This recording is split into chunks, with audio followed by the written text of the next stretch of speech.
This video was sponsored by Enhance, Elbilmek, a better road planner, Kempower and bilkomponenter. Yo, what's up? We're now at Elbilmek and today I'm gonna test the EQC that they resurrected. Wait, shit, I'm in the way. Okay, but you guys know the story. Valdemar, he resurrected this car. It was dead and now it is back alive, but it has done over 200,000 kilometers. So I want to check degradation. So yeah, let me see. I'm gonna start in the back. It has some nice leather seat. Oh, let me put this one back. Oh, look at this, huh? Nice. Okay, but I was a bit surprised because I was gonna adjust the seats and I was like, how do we go back and forth? No, there's manual adjustment here. So this is some semi-manual seat. We had a breadcrumb collector there. And then here, I have Avilo connected. So OBD port is there. So Avilo is a battery tester program, whatever. Yeah, if you guys know it, okay. And then you connect this, and then you drive it, and then it will measure the degradation for you. But Valdemar, he did already an Avilo flash test, which is a quick test. But it's not as accurate as the deep test we're gonna go for. So he already knows the result. I didn't ask him yet about how much it was. We're gonna do the full cycle test. Plus that I will also be measuring my method based on what the screen tells me. Then afterwards we compare the three results. So yeah, let me see. Oh, it's nice to be back in the Mercedes. Just a bit. Okay, Avilo is ready. Yeah, we can just start driving now. 100% state of charge. We drive it down to 10%. That's how it measures it. And then we will also reset some stuff here. Let me see. From reset, from start. Wait, how many trip meters do we have? Okay, whatever. From reset, reset this. There, and also I have reset there with decimal. Okay, let's go. Wait, before we go. It claims 347 kilometer range. Really? Okay. Well, we're on the move now. We're near Tønsberg. We're down to 75% battery. This display must be ancient, maybe all software, because it doesn't show me how many percent I have, just this arc. Alright, so I decided to hammer it. It's going to go faster. We will have some losses because of hammering, but the Avilo box actually takes that in account. So alright, we will drive now south towards Sørlandet and then turn around and go north to Elbilmek. So also nice with this car is that it shows you how many percent you will arrive with. Not sure how much we can trust it though. We have good comfort, but I feel like it's a bit noisy. I thought EQC was supposed to be quiet. So maybe the tires are noisy. We have summer tires on now. Yeah, and also this surface here might be a bit rough, all asphalt. But also, not sure if the suspension or something is weird. Maybe we need to do some wheel alignment. I feel some vibration in something. Feels like the front wheels. And also, was it always a bit bowed? When I accelerate, decelerate, it goes like this. Okay, well, yeah, it's a boat, right? Maybe I'm just too used to e-Golf. We are now at the turnaround point. This is Langangen, a little bit past Larvik. So the car still estimates we'll arrive with 16% back in Liertoppen or Lierskogen, I mean. Consumption right now is 286 watt-hour per kilometer. Wow, but it seems like we had some headwind. But I remember that the EQC was a thirsty beast. Not as thirsty as a fat e-tron, but around there. Yeah, 55% now in Avilo. Alright, let's turn back. We are back at Lierskogen and we are almost done with the test. 22 kilometers of range left. And then here we see 8% left. And then Avilo reports also 8%, yes. So Avilo only required us to go down to 10%, so we're going a little bit deeper to get slightly higher precision.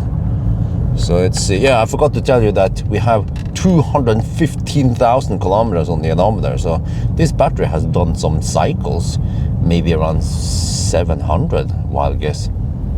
Well, we are done. The car reports 8%. Avilo reports 7.5%. We're going to use 7.5%. And the reason why I didn't use car scanner today is that Avilo for a while now, actually I think a year or so, if you connect something else to the OBD, it will complain about it and yeah, not work. So that's why I'm like, okay, whatever, we're not gonna poke into that. But yeah, exact distance is 237.9 kilometers, and then the consumption was 291 watt-hour per kilometer. So based on what the screen shows me, I estimated that we could pull 74.8 kilowatt hour if we went down to 0%. But then I was hammering it, so just based on my gut feeling, my experience, I would add another 0.5 kilowatt hour if we would drive at 90 kilometers per hour, for example, and the consumption wouldn't be 290, maybe 220, right?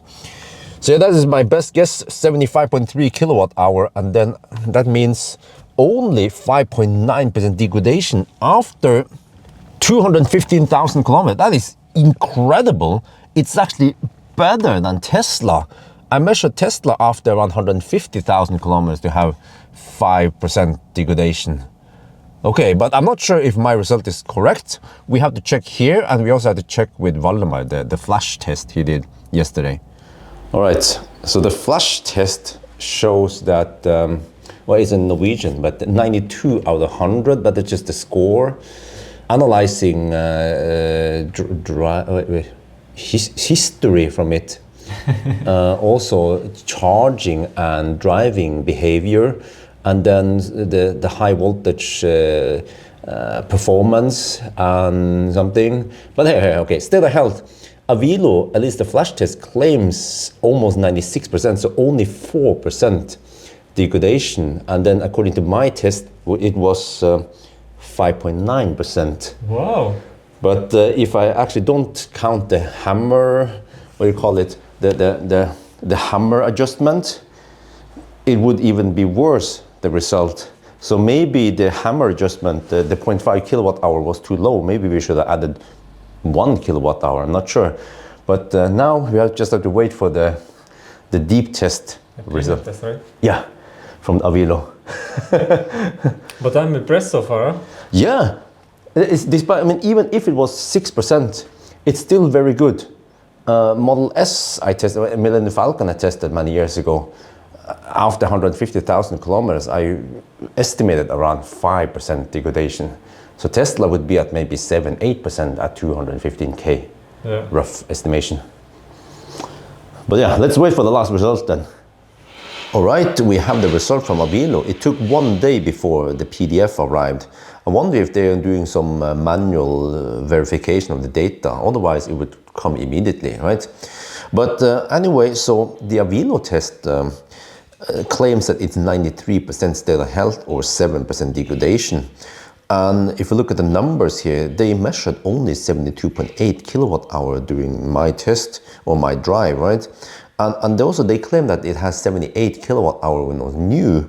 So my claim is 80 kilowatt hour based on a range test where I drove 400 kilometers and I had 190 something watt hour per kilometer and 4% left. So based on that, I estimated 80 kilowatt hour. But okay, so they get 6.7% degradation if you calculate based on the number more accurately. And also, interestingly, they also show the temperature on the battery, which I didn't see because I didn't have car scanner, but it went from 6 to 7 degrees Celsius to 21 to 24 degrees Celsius. So you know that is the heat loss I've been talking about, that the energy must come from somewhere to heat up the battery when you discharge it faster. So that's losses that I think they actually count. Somehow they have algorithm to figure out that if the battery heated up during the drive, it means that some energy that would have been gone for propulsion or into the meter was lost in the battery, right? But yeah, so that's where, interesting, the flash test claims only 4.1% degradation, and then the actual test shows higher degradation. This is why a deeper test actually matters. Could be more losses here, heat loss, you know, because of higher internal resistance as the battery ages, that you cannot see immediately when you do a flash test. I think a flash test is more like in the Kia, where like they do, you know, at the dealership, they only check the state of health variables. There's two variables actually, and it gives a weird number, not realistic at all, not correct. But okay, back to our test.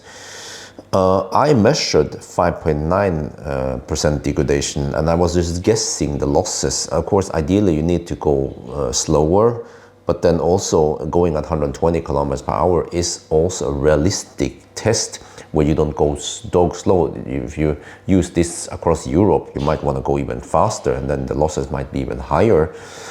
So, but at least I've tried to be kind to, you know, just guessing. So I would add 0.5 kilowatt hour, and actually that is the result I would put in the result table.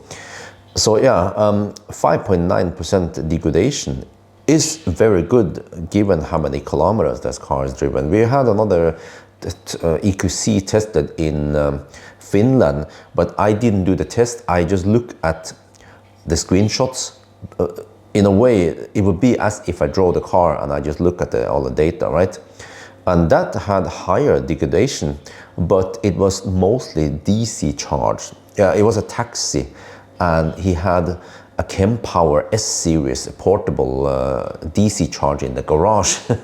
So of course, charging at 40 kilowatt versus, I'm not sure how it was charged with this guy, but the test here, or this, I don't know what you call it, this broken EQC or whatever that was fixed, he mostly commuted between some cities. I don't remember where it was, but from what I heard, he most likely, you know, he charged, slow charge, AC charge, 11 kilowatt at home, which is roughly 10 kilowatt after some onboard charger losses. His slow charge at home could actually be slower than that, I don't know. But AC charge at home, and then he might also AC charge at work, and it was just mostly going there. So unfortunately, in a car scanner, or actually also a Velo, I think maybe many cars, they don't record if the car was charged on AC or DC. But Tesla records that. So if you have ScanMyTesla, you can see how many kilowatt hour was charged on AC or DC, but they don't split it in supercharger, whatever. All the other cars I check in car scanner, none of them ever reports AC or DC split.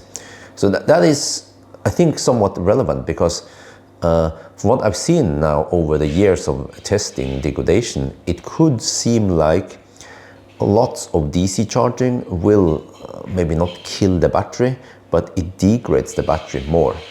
So yeah, that's just my claim after testing, but I still want to test because it's interesting to see how the car ages. And also, I think Valdemar, he wants to sell this to a guy, and of course he also wants to know the condition of the battery, and I have to say that it is in good condition. Yeah, the EQC battery ages well.